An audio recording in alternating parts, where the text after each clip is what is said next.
ఎలా అయితేనే సాధించవచ్చా. స్టూడెంట్స్ ఫీజులకు కట్టాల్సిన అమౌంట్ అంతా వచ్చేసింది. ఇదంతా నా ఒక్కదాందే కాదు కదా బాబు, మీ సాయం కూడా తోడైతేనే ఇదంతా సాధ్యమైంది. ఏదోలే, అలా అయింది కదా. అయినా నువ్వేంటి చామ్, పాట వదిలితే ఎక్కడికో వెళ్ళేదిగా, ఆపేయమన్నావు. మనకి దురాశ ఎందుకు బాబు, కావాలనుకున్నది వచ్చింది కదా, అందుకని ఆపేయమన్నాను. ఇంకో విషయం, అయ్యగారి వల్లే నిరాశలో ఉన్న నాకు ఊపిరందింది.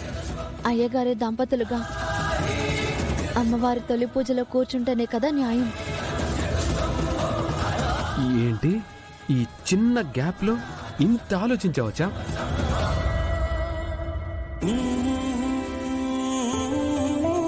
మరి నా గురించి ఆలోచించచ్చు కదా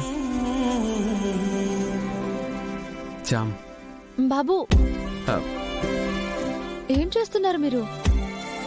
గ్యాప్ ఉంటే అందరికి వినపడుతుందేమోనని దగ్గరకు వచ్చాను. మనం ఇలా గనక కనబడితే ఎవరైనా చూస్తే అది పెద్ద ప్రాబ్లం. ఎవరు లేరు కదా. వస్తారు కదా బాబు. అంటే ఎవరు లేకపోతే నీకోకే అన్నమాట. ఇదిగో ఇదే మీతో వచ్చింది.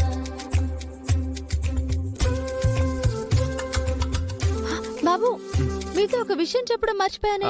చెప్పు చామ్, చెప్పు. ఇది కాదు,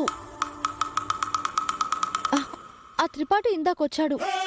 కాలేజీలో నాకు కనిపించి నాతో మాట్లాడాడు. అవునా, ఏమన్నాడు చామ్? కేసు వాపస్ తీసుకోమని బెదిరించి వెళ్ళాడు బాబు.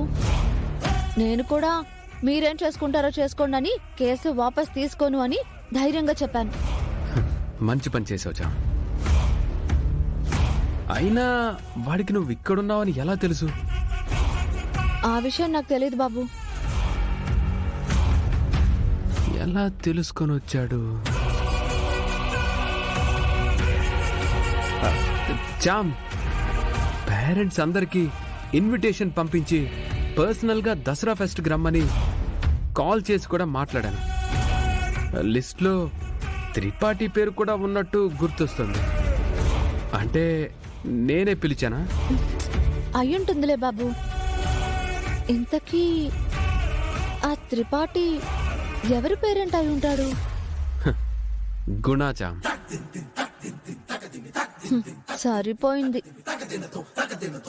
పిచ్చి మొక్కకి తులసాకులు పూస్తాయా? తండ్రే అలాంటోడు, అందుకే వీడు కూడా అలాగే ఉన్నాడు.